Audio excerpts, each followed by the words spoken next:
Hey everyone! In this video I wanted to show you guys some very beginner level Celtic knotwork to make it, like how to draw it. That way, to make it a little bit more approachable. This is the book that I started with, and I'm actually going to start y'all with the same design that I started with too. I just have a pad of some graph paper.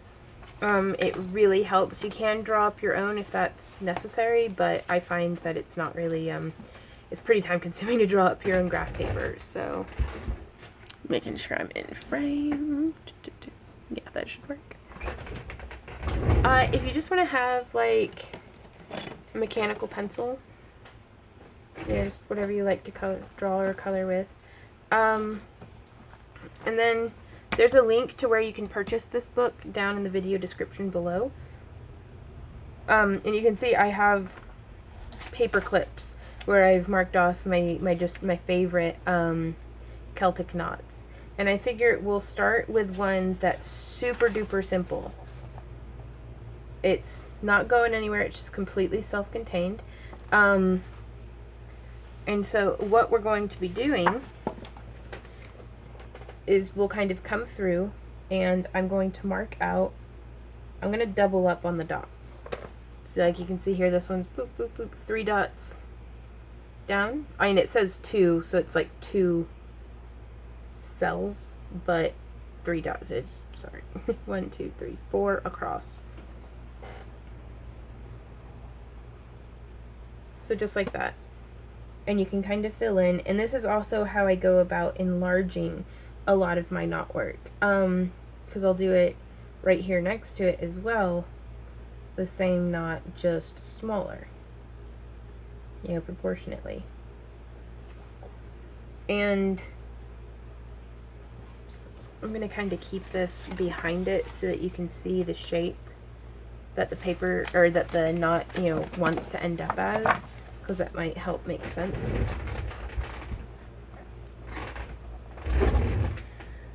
And so I'm going to start kind of just coming through, and it really helps to kind of go, it shows you the steps, but I just wanted to do it with y'all.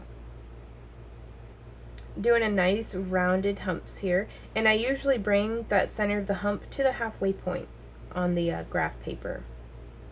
That way you're not doing it too short or too high. Though, I mean, you could totally do that. It's art. There's literally no wrong way to do this. This is just a pretty good consistency to start with whenever you're practicing, I have found. And then I'm going to put a rounded part up here and a rounded part down here. And then this point will come to here, and you could just do a straight line across, which I'm actually going to do a straight line on one side, and I'm going to do a curved line on the other. And on the curved lines, I almost try to bring it that if this has like a halfway point going diagonally in that square, I want to bring it almost all the way around to there. And this is why we're doing it in pencil first, too.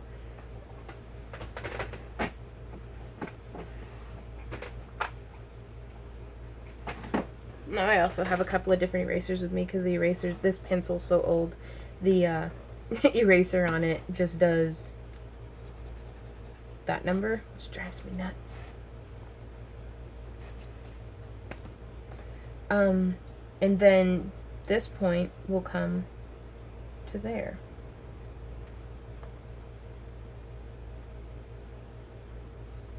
And we're just going to kind of continue this around. And right now it's still very much just the line work on it. And then here it shows, in the book it shows you to like fill in right here, and I don't like doing that. So I'm going to show y'all my method that I enjoy using, that I found helps me to keep the pattern correct. So I'm going to pick a line.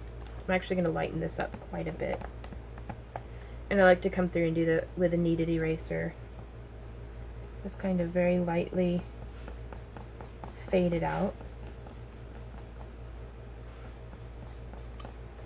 So I mean, you can still see it quite, you know, really well, but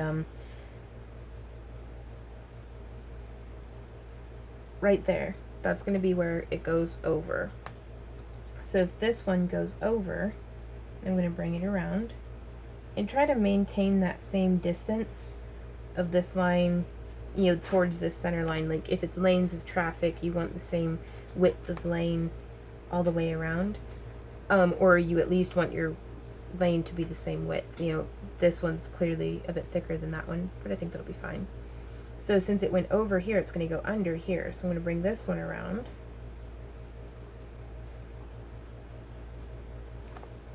Just like that. And I'm going to bring it around, I mean, not quite all the way, but enough so that you can tell what's going on. And then this one, since that went over, this is going to go under. And whenever I say that, it's purely a perspective thing.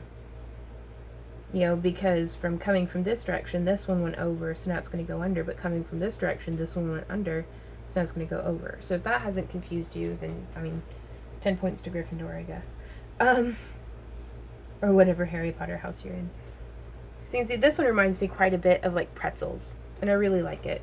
This is a knot actually that works pretty well with jewelry too, because it's a very basic knot. So you can see that's kind of shaped down, and I'm just going to bring it here to the halfway point.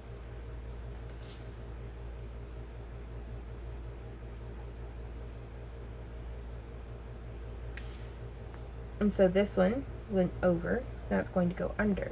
So I'm going to establish that line over here, and this one's going to be a much sharper heart. This gives you an idea of like a nice rounded one.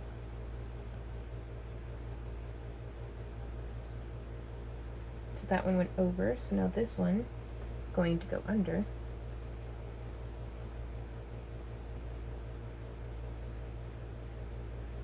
And just to check your work, if this one's going under, so it's over here, so it's, yep. Just making sure, you know, each step that you go. And whenever I come through, I want it to be continuous, like this line had gone through. If that makes sense. Like, I don't want it to come to here and then come out here. Like, that doesn't line up.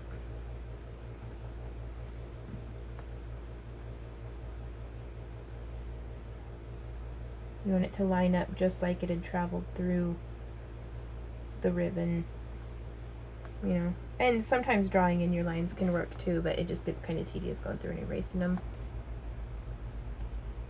Do whatever you feel like it takes to get you where you feel confident and comfortable to draw your knot work.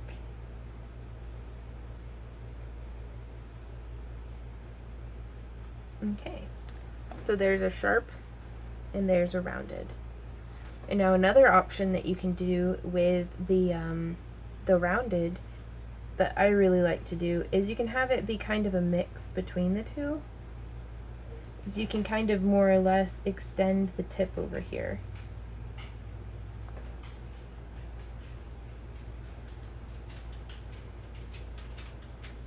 And you could have it be scooped up, or, I mean, just however you want to shape it. This is the part where I feel like it really lets you get artsy-fartsy. And again, graph paper can help you keep it symmetrical too. And so you can kind of see how that added in just some little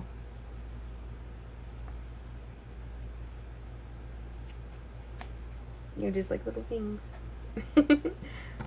And so now what we would do, and you could do this with a Sharpie.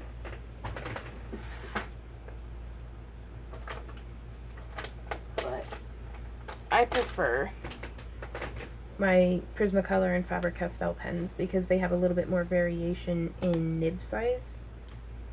And so I've just got a medium here. And I'm just going to go through and do the inking over the final lines.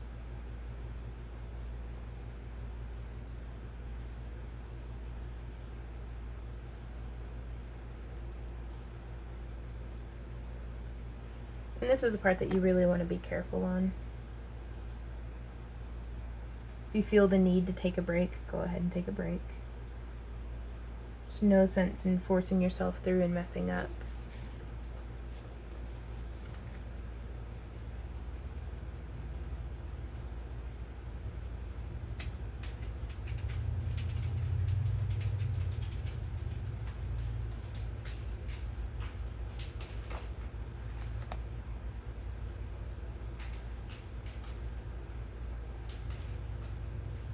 There you go. So now that that's done, I can go through with our eraser and remove all of those pencil lines. Really get this nice and cleaned up.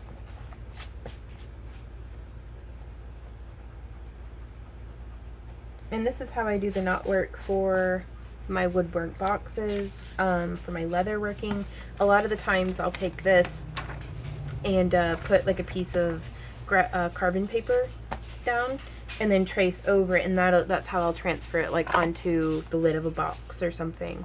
But I'll do more applied projects in the future with y'all. You can lay this down, put a thin piece of wax paper over it, and then build your Celtic knotwork out of polymer clay. It gives you a nice kind of little template. I'm looking around trying to find a piece of, here's some scrap printer paper that has like 3 words typed out on it. So to transfer it onto a piece of paper for like maybe using as like a thank you note or a gift or something, and just, you know, to transfer it onto something else, I'd really love to have a light box, but you could just layer it over it and then put it up against a window if it's bright outside. And that way you have light coming up behind it and it'll really show off those dark lines. So now I'm going to trace over this. And I actually think I want to use this little back part here. And right now I'm using a 1/2 millimeter Prismacolor marker or pen.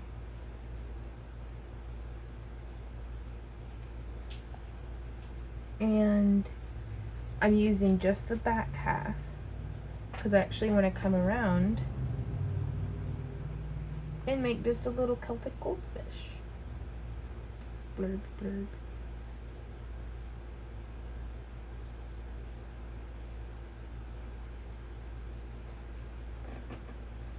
And so you can just do that. And we'll give them a cute little fish eye.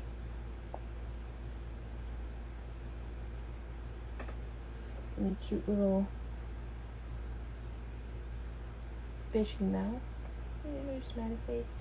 I mean, that's totally not anatomically correct. And then I'm going to do a couple of little bubbles coming up.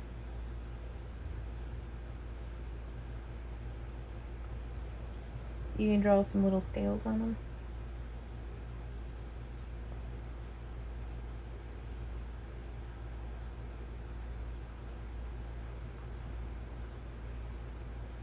I'm going to draw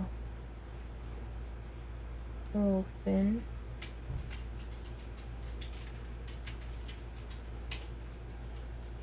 Coming off the front and the side.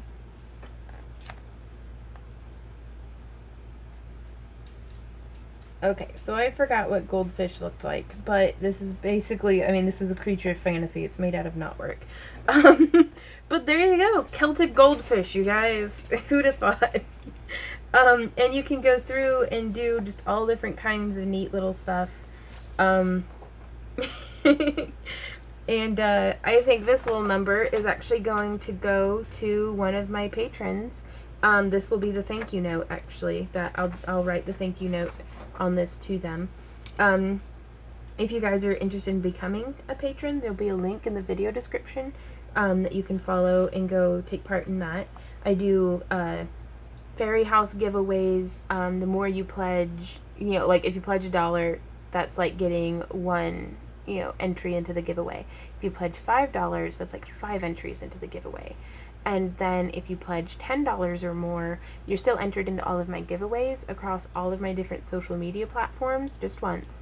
But you get a loot kit, like sent to you every month. Like, you can pick between chainmail materials, wire wrapping materials, combo kits. Like, it just, if you're interested, go check it out, because like the description is in there on all the different tiers. But there's a lot of cool stuff going on over yonder, and I'd love it if y'all could take part in that. So thank you guys so much for hanging out with me for this tutorial. I hope that it was helpful to you. If you have any questions, comments, or requests, please leave them down below in the comments, and I'll see y'all in the next video. Bye.